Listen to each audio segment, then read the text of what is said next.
Have you been daydreaming about your next home project? Maybe it's just you need to spruce up a little bit. Megan and I break down all things gallery wall in this episode. So, if gallery wall has been one of those things in the back of your mind or on your list, definitely don't miss this episode. We break down the types of gallery walls, the things that you need in order to install your gallery wall, but also some of our best practices and tips to make sure that your install is a success. So let's get into it.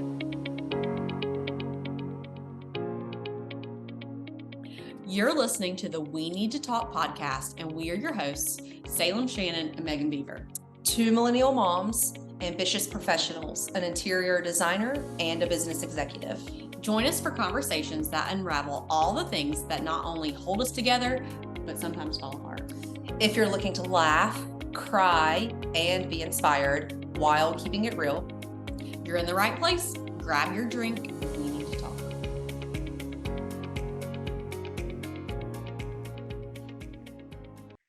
Hi, Salem. Hey, I'm it's glad been to a be minute. back. I'm glad. I'm very glad because I think it feels like it's been forever since we last talked. It has been a minute. I think I'm excited today too because we're actually talking about some design and practical pieces of design that anybody can put in their home. Yes, absolutely. Absolutely. And now, is there a reason why this topic got brought about? Actually, someone who listens to our podcast was asking if we could do a couple more design shows, and they talked about how like practical some of the things that we've talked about are, and they were like example gallery walls that I've seen in your home, and I know that Salem has. I would love to know how y'all got there. So Nice. Okay. So that kind of gave a little clue as to what we're talking about today. yes, we are talking gallery walls. Yes, I love a good gallery. I do too. I do too. And there are a couple of different kinds, and I have both kinds. I will say I have both kinds at my house. And yeah, we both love them. And Yes. you have yet another kind at your house. Yeah, I have multiple kinds too. Both of my girls' bedrooms have one Oh, in that's true. an area. And my living room has two. So I'm a fan. And my mom's house has a few too. But I think what we're going to get into is kind of talk about what types there are and then actually your best tips and tricks on how to do them and achieve them, Yeah, right? absolutely. Yeah. Cool. Well, you want to dive in? Yeah, let's dive in. Let's talk about what kinds of gallery walls. And just for those that don't know what a gallery wall is, it is a wall with a collection of either items or photos, correct? Is that how you would define that? Absolutely. I mean, it could be anything that ultimately that could hang on a wall. It doesn't have to be specifically a wall hanging. It could be artwork. It could be found objects. It could be photographs. It could be a variety of different things. As long as we can get it to hang up, it can go on a gallery wall. Yes. Yeah, agree. Now, your standard type that you see in a lot of homes is typically photos, but I definitely think people should get more creative with other items all the time. Like, I mean, obviously, if you're watching the show, Salem has one behind her right now that's not just photos. It's like posters and flags and things like that. So Yeah, and I can kind of like tilt this so you can see. So I have like a felt. I'm in my husband's kind of like man cave. I'm in our basement, and so I have like this is his little man cave area. So we collect all kinds of stuff, and this is especially like where all my super colorful stuff lives. Not that my upstairs main level living isn't colorful, but a lot of like the vintage, like weird, quirky stuff that we've collected over the years lives down here. And so I've got like vintage beer signs down here. I've got this felt banner from college up. I've got like a wooden sign that has all like North Carolina breweries that's over here that you can't see. It's out of the picture. And he's got a frame that like a golf ball case on down. So, I mean, anything and everything that I had that was, in theory, like a wall hanging, we kind of lumped it together, grouped it together, and and organized it on this wall. Yeah, I think that's a great type to start with. That's considered kind of like your asymmetrical Yeah, collage. definitely asymmetrical. Um, and yeah, I like to call it more like a collage because it's like a collection of all of these kind of like curated items. Yeah, there's no like Um, real consistency to how you put them up and where you put them, right? right. And none of it is consistent, like you said. So the frames are not consistent. The subject matter is not consistent, other than the fact that it's like fun, colorful things that we like. I mean, that you in and of itself, kind of defines like the subject matter, but yeah, nothing necessarily is matching, but Yeah. collectively it all goes together.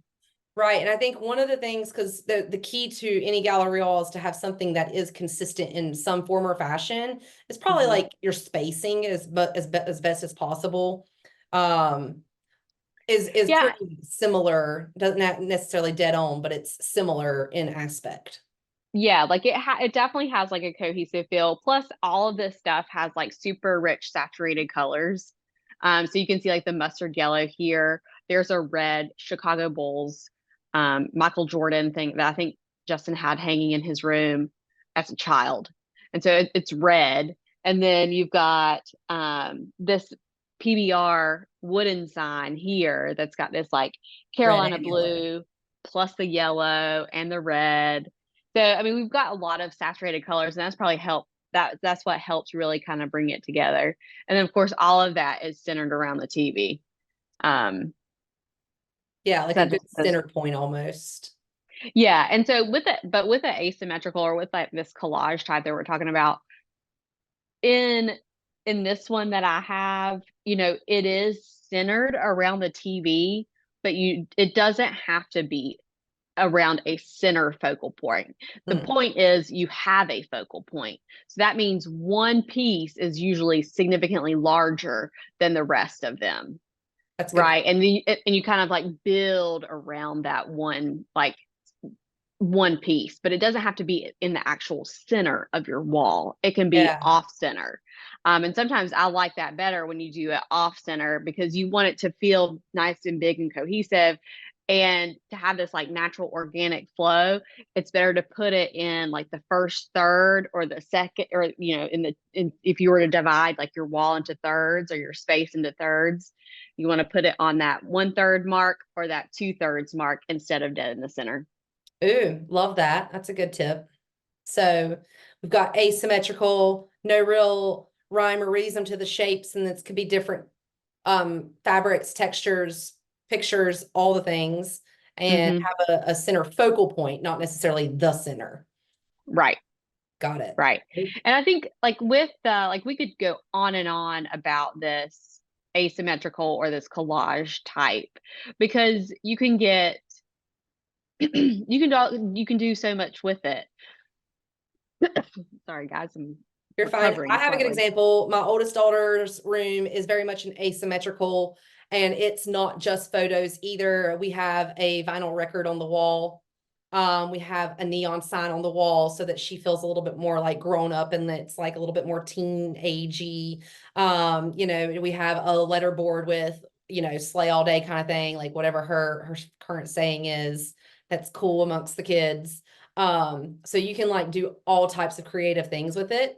I've seen a bunch of them with neon signs now, and I love the neon. I think they're super fun. Uh, Hmm.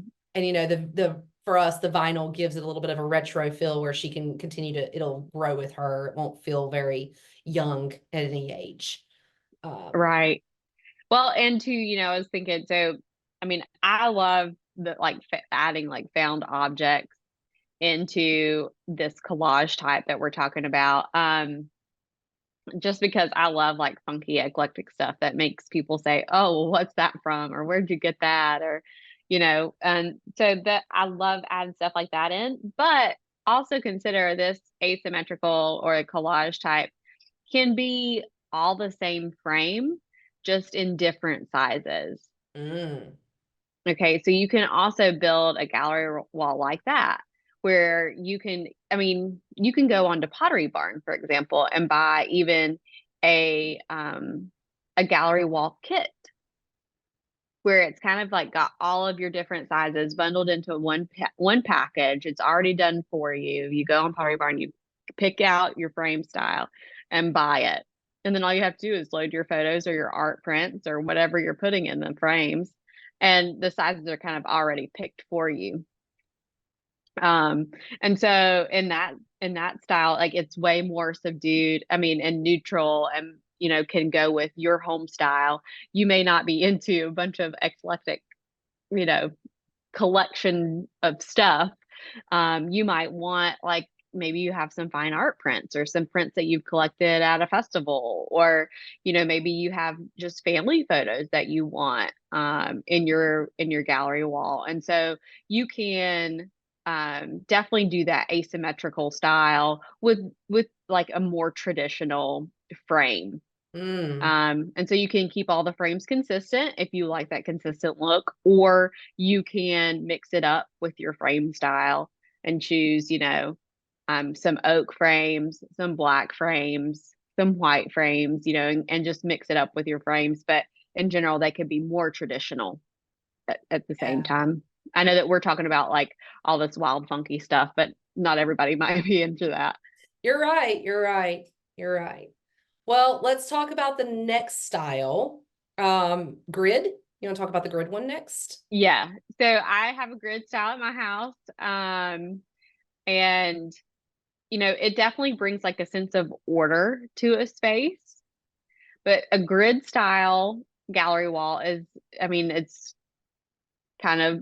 just like the name says. It is in a grid where you have all of your frames are the same size and you have them arranged in a grid of some sort, whether that's 3x2, 3x3, um, or you could have it fill the wall floor to ceiling if you wanted to. I've seen that look, especially like in an entryway or like down a hallway, and it's very pretty. In a space where you walk in and you can see the whole thing. I love that look. Yeah. Um, because it makes such a statement, but the frames themselves are in a grid. And in that style, usually you see all of those frames the exact same style. Yep. Yep. Like, Yeah. hey, I'm going to do a 3x3 grid. I need 9 of these frames Yes. type thing. Yeah. The consistency is not just the frame itself, but also the spacing between each one is exactly the same. And when you step back, it's the shape of like a square or a rectangle. Correct. But there's very much it's a structured look. But I think it's like an elevated look a lot of times too, right? Like if you want something a little more sophisticated looking, I think the grid gallery wall is the way to go. Well, and I think it's more traditional. Yeah. Um, and so it does, like you said, it brings that touch of sophistication. And it's because I think it's because everything about it is so controlled. Mm-hmm. The Um, colors of the it- photos are typically exact. They're either colored or they're either all black and white. right. And now I have seen them in a grid style, like be alternating, like Mm-hmm. you kind of have them in a pattern. But another thing about them, usually, or what I try to do is make the colors consistent, like have a consistent like color temperature to them. Um, and so it's really convenient if you have the same photographer doing all of your family photos. Usually they use the same filter every time. And so it's really easy if you're using a professional photographer to go through and pick out your photos, and they're going to automatically match because they're using the filter on your stuff. And they're using their own custom like Lightroom settings and all this. So that's really nice and convenient. But you can do those same things on your iPhone too. So if you're taking pictures from your phone, you can copy your edits. You can go and edit a photo, and you can go and copy those edits and apply them to any other photo in your camera reel. And Did then not that know that. way you get a consistent look on your photos. Then again, I try not to take pictures on my photo or pictures on my phone very often because I suck at it. Yeah, but your Um, daughter does, and she's good at it. she's good at it. Yeah, I think the grid, a couple examples, because you have one, I had one in our previous home in our girls' playroom. Our consistency was we had the black frame. And Mhm. then what's funny is they were all matted, but they were matted with like brighter colors because it was their playroom. And we have the same photographer that does all of our photography as far as like our girls' birthday pictures and our family pictures. And so we printed off a bunch of their birthday different sessions because, you know, those are fun and poppy into those. And we did like I want to say like a 2x3 grid or something like that. So it was very much a rectangle, but it was exactly that consistency. So same colored photos, frames, but colorful matting. Um, Right. and then you have a grid gallery wall. What is it like in your kitchen or dining room area, right? Yeah, so it's in like our little dining area, but we have this big open floor plan. So it's part of the living room, it's part of the kitchen. So it's like part of this whole big living space. But it's a horizontal rectangle, and it's 3x2. And I wanted to bring like a more traditional look in. So I have like a gold frame, like a thin gold frame. And I scoured the earth because I'm always on a budget. I remember this hunt. I I sent Megan so many picture frames. I tried to go oak at one time because I mean white oak's having a moment. And I have oak floors. I thought, okay, I can pull off this oak look if I can find a traditional enough like thin frame. I went to Hobby Lobby and tried to find and because I was like, okay, I could maybe I could somehow cobble together a frame. Right. Like I can't find one online that's made out of oak, but I found this like wonderful little profile at Hobby Lobby in their custom framing department. And Hobby Lobby was pretty reasonable. I looked at that. I was like, okay, maybe I could do this. And then I'll just buy the mats off Amazon and I'll put the frames together. And at one point, you even said you were going to make the frames. And I was like, Salem, Yeah. stop. I got really carried away because I was being so cheap about it. Okay, let's be honest. I was being cheap. I did not want to spend like 300 plus dollars on picture frames. I mean, because that's easy to do. I It is. mean, to get a really nice picture frame, you can easily just spend out of control money. So anyway, I was being cheap. And anyway, I ended up finding these perfect gold frames on Amazon. Another thing, again, because I'm so picky about stuff. I wanted the massive mat. So I think with this elevated look, the bigger the mat, Mm. the better. The bigger the Even if mat, the that smaller the picture, right? right. I mean, my pictures are still 8x10, but I have a nice thick, 5-ish inch mat going all the way around that 8x10 picture. Um, and so I think that made my frames like 16x20, something like that. So basically, like the frame is like double the size of the picture. And I Mm-hmm. think that just gives it a more elevated look as well. So I think the matting is also important because if your frames get too small, even if it is an 8x10 photo, like it's not going to have the look you're going for. So that hefty mat, I think, is important, especially for a grid. When you're doing an asymmetrical collage, I think it's less important. I think Yeah. it's always nice to have at least like one or two of those to help like balance out because that white space is nice in a collage, to have the white space of the mat. But in that grid, I really wanted that white space to be there around those photos because I wanted it to feel grand in a Yep. certain way, and I wanted it to have this like touch of traditional and this touch of this like elevated touch with the gold. Ended up being perfect. Yeah. And it's important to note that like gallery walls are meant to be a statement. And it's real easy if you don't pay attention to what the consistent piece is or those little tips about like a thicker mat or anything like that for it all of a sudden to kind of look a little messy. Right. And look a little underwhelming, Yes. Yeah, it's meant to for be lack of a a better word. statement. Yes. I agree. Well, so the grid is very much structured. It's in the shape, it's evenly spaced, it's got the most consistency out of all of them. Um, what's the next one?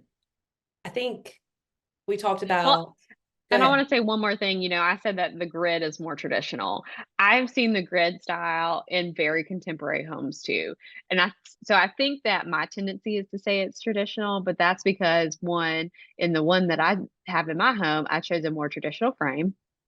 So in my home, I wanted it to be traditional, but I have seen this work in any home style. So let's make sure, I want to make sure I set that record straight. I said traditional, but really it could go, it's all going to depend on your frame style and and in general, the mat side. Yeah. Because Yeah. if you go bigger on your mat, the more contemporary it's going to look. Yeah. And I think like you said, it goes back to whatever statement they're trying to make too. It's kind of like any of these gallery walls can work in any kind of style of home. It's Hmm. just a matter of what you do use and how you use it correctly, right? And how you install it. Right. So, um, another kind is the mismatched, The mismatched. which is a little different than asymmetrical. I see a lot of mismatched on shelving, like the mismatched on the shelves, which I also have one of those here at my house.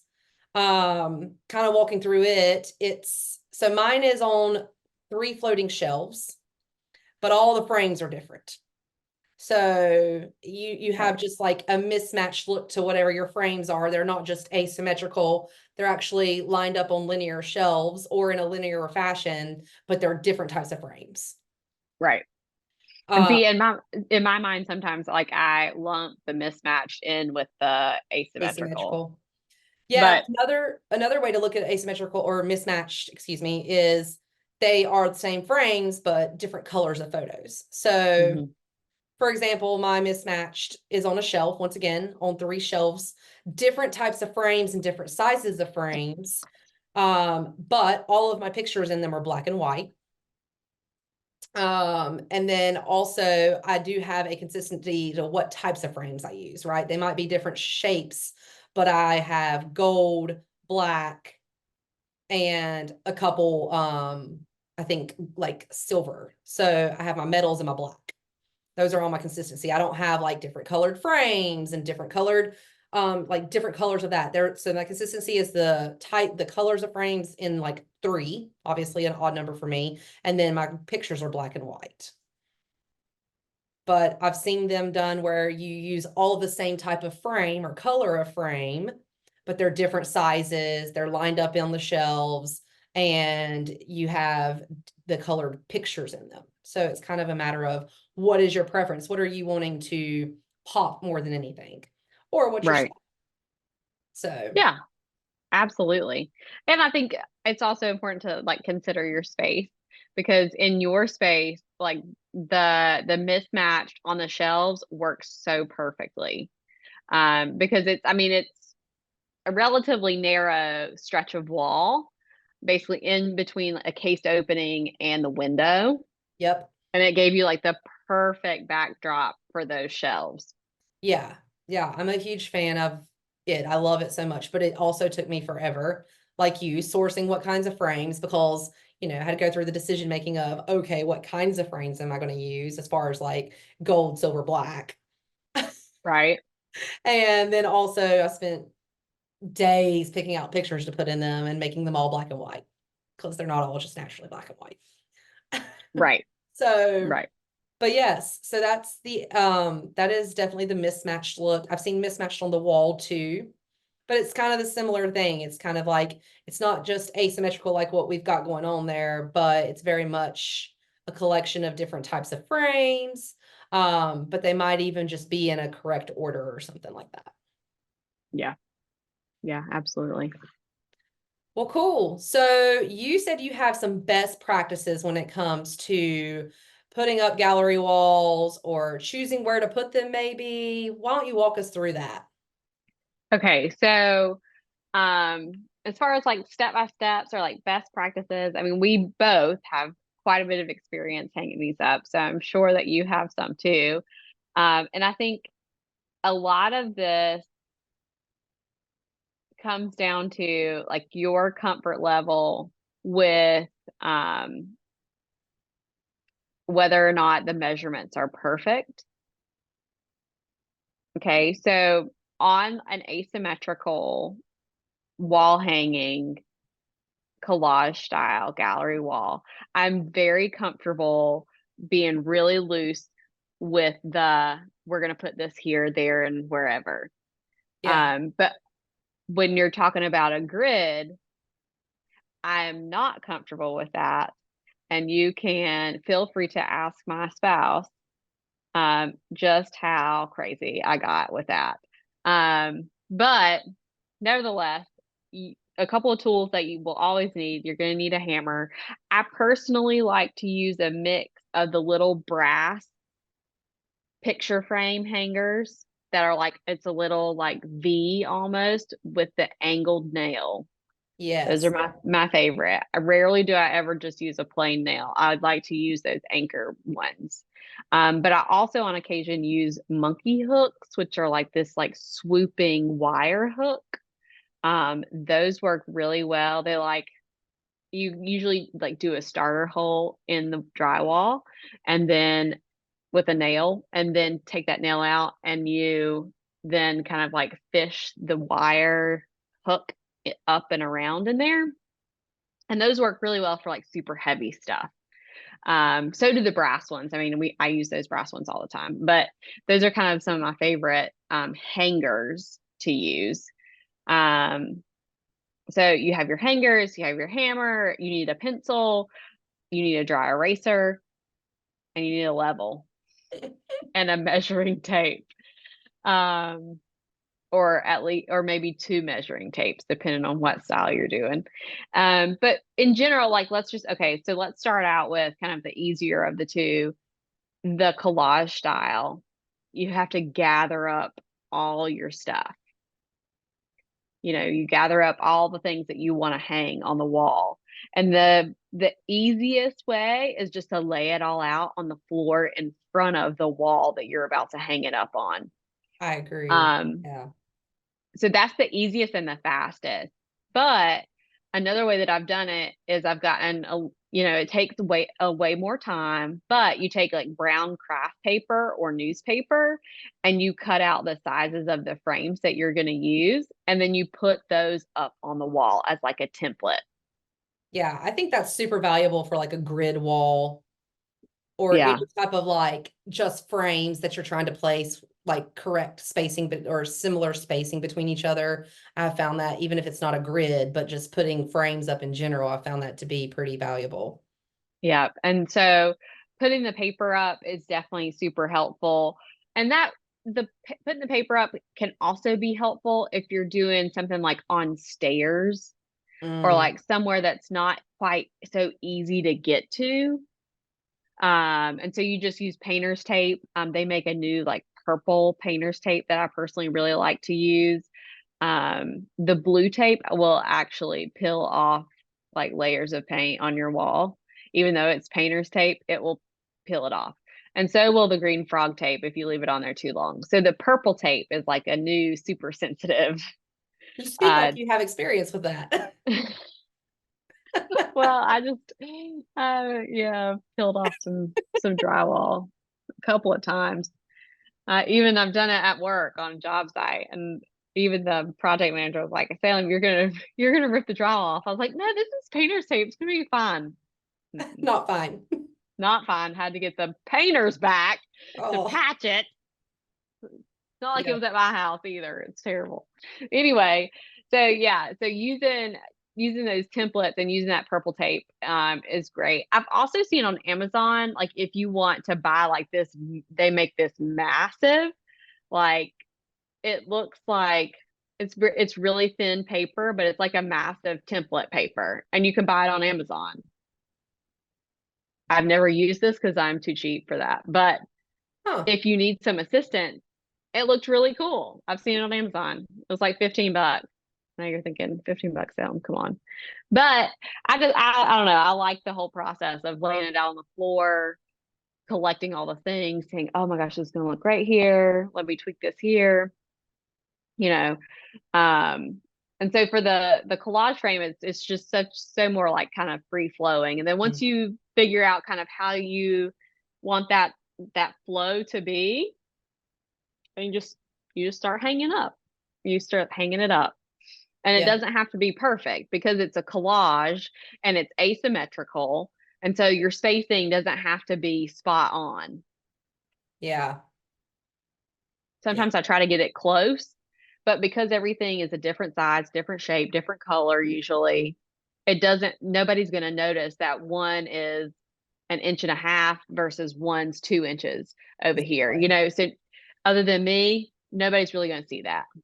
Yeah, and that's how we did our oldest's wall too. It's kind of like, okay, it needs to be round about this far apart from each other, but especially when you have different shapes.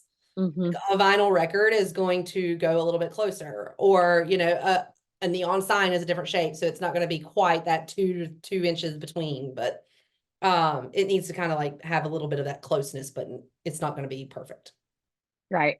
And when you look at like an asymmetrical one, you just want it to feel balanced when you see it. So that's the ultimate goal with one of those asymmetrical ones. Because you've got your focal point kind of off center, it's still in general, you want that feeling to be balanced. Yeah, which I love that you said put it on the floor first, because then you can play around with it. You Yeah, might you can think move that it you know around. exactly what you want it to look like, and you put it down and you're like, ooh, this doesn't work over here. Or I Right. don't love this piece. I need something different. Um, when Or I this guy looks lonely, or he needs a friend, or Yes, whatever. yes, exactly. So that's a great tip. Yeah, what Um, else? and and then with the grid, so moving on to the grid, you need a level for sure. And this is really where, so Magic Eraser, that is for erasing the pencil marks off your wall. Because you're gonna have extras. You're gonna have a couple spares, especially on the grid style. Because with the grid style, what I did, because they're all the same frame, this is why the same frame is so wonderful for the grid, because you end up figuring out, okay, I know that my hangers are 2 inches down from the top of the frame. Okay, so I'm going to draw a line with my level all the way across Mm. the wall, all the way across. Don't try to skip any spaces, nothing like that. Just draw a straight line all the way across very lightly with your pencil, the entire width of where these picture frames are going to hang. And you draw that line specifically. Now, I drew lines at every single point. I want a line where the top of the frames are. I want a line where my hangers are. I want a line where the bottom is. And that just helped me measure and make sure my spacing was right. Because then I could look at the top and the bottom of my frame and, okay, measure 2 inches down. Okay, 2 inches down. That's where the top of my frame is next, my Mm. next line. And then I measured from there. Okay, here's my hanger mark. And then I measured it out again. And then your bottom row, nobody cares about the bottom, that bottom, where the bottom of the frame is. But you use your level and you measure all the way across. And then that takes all the guessing out of your horizontal measurements. So you don't have to measure that again. You've already got that one. You did it once for the first row, and then you just carried it all the way across on that horizontal line.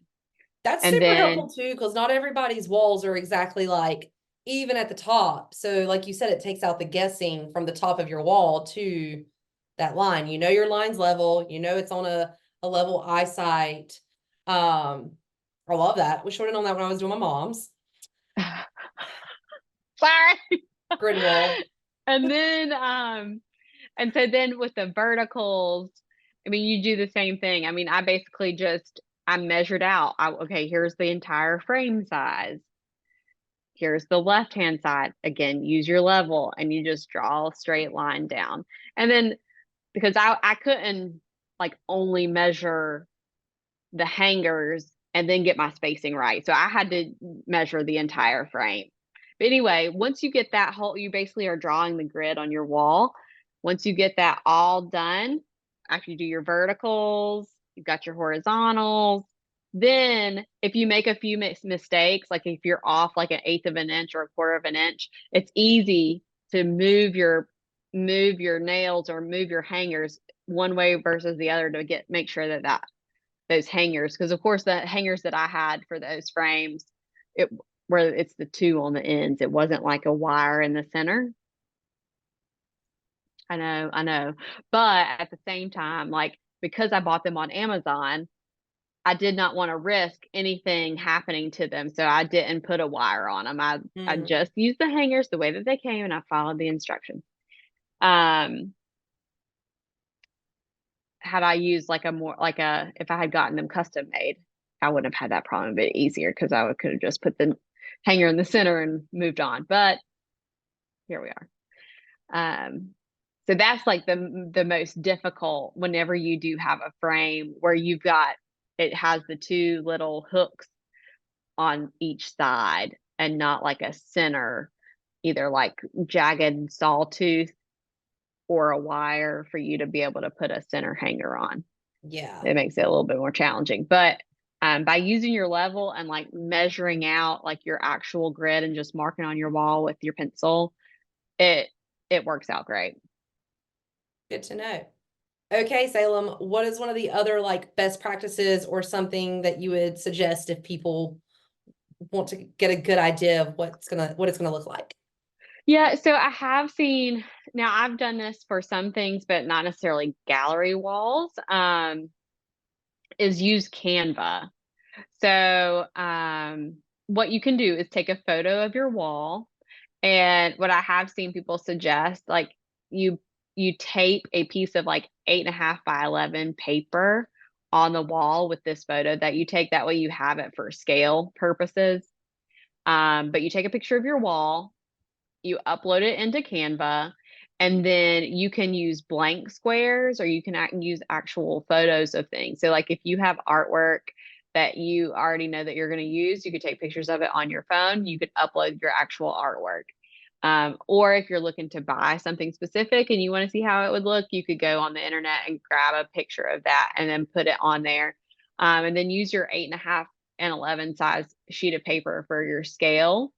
So if you're um, if you're doing like a 2 by 3 like big poster, you can scale that based on that 8.5 by 11 little sheet of paper that you've got in your photo taped to the wall.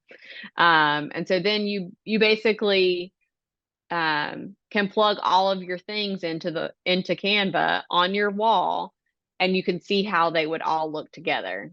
Mm, And so if you're more computer savvy and maybe you don't have all of your pieces yet, Canva could be a good solution to get your layout right before you go to actually install. And some people might like that better instead of laying everything out on the floor.